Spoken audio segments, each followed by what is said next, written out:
Itu tombol mana yang keras, tombol mana yang lembek, tombol mana yang enak tekan. Jadi di situ kita posisikan tekan yang kuat. Kita harus paham kondisi handphone. Nah, connect. Tapi hanai TV gade hem dekapot. Dipreh long. Oke. Nah, udah jalan flashnya. Nah, itu lagi jalan. Lagi masuk satu persatu. Lihat sebelah. Sebelah itu ada tulisan preloader. Nih. Ini preloader, recovery, diminta jadi sesuai.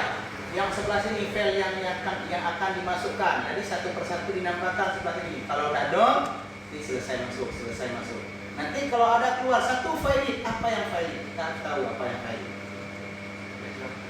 Ya. Jadi nanti kalau yang file tinggal masukkan satu aja bisa juga. Caranya bagaimana?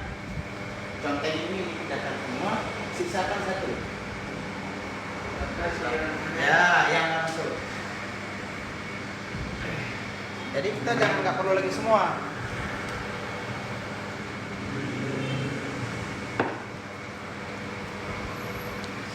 Kapit itu cara mengerjakan dengan UV box.